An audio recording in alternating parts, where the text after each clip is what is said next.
sweater in case you have to go somewhere. Ma, that's expensive. I know, but you're gonna look so beautiful. Look, it's your... Bette Midler is a poor mom sacrificing everything for her daughter. Well, almost everything. She'd never sacrifice love. Love you, Ma.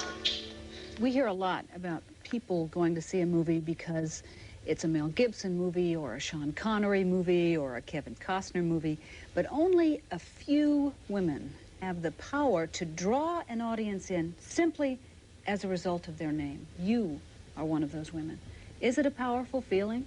Well, I take all that with a grain of salt, you know, but the public is, I don't want to use the word fickle. I don't want to use that word, but the public is fickle. That's the only word I can use to describe it. You have to keep, I've had my ups and downs. I'm in for the long haul. I've been at this for almost 20 years. And I've had very, very good years, and I've had very poor years. And sometimes they love you, and sometimes they just don't want to see you anymore. So you have to adjust yourself. And so while I'm having this flush of success, I'm very happy, and I'm very grateful, I'm very proud. But I sort of don't expect it to last forever, so... Then you probably are a woman who stays in constant touch in your mind somewhere with the years when they weren't Oh, good. you know, I heard an expression not too long ago, and I think it's very true. Once you're poor, you're never rich. Did you ever hear that? No, I never heard but that I like before. And it's true. Once you're poor, you understand that this could happen again. And you never quite trust. You never have the kind of frivolity that people who are born into money have. Isn't that interesting? Mm-hmm. I know it's true in my case. Yeah. It's a hard one to get over. Yeah. You know, because you're always watching your back. You're always thinking that someone's going to come along and take it away from you. Recently, there was an article about a very powerful woman here in Hollywood, and they referred to her as the Queen of Mean.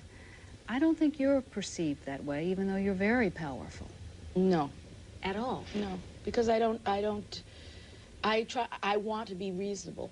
Mm-hmm. And I want to hear what other people have to say. If you're constantly suppressing people, why would they help you? Why would they give you any ideas? In this business, you are completely at the mercy of, it's a completely collaborative medium. You are at the mercy of other people's goodwill. You have to have goodwill with other people. Otherwise, why would they want to work with you? There are hundreds of other places that they could bring their ideas and their talents to. And talented people should be treated with respect. You never know when you're going to need those people. Mm-hmm. And I also am very sensitive to reputation. I don't like to be spoken about, you know.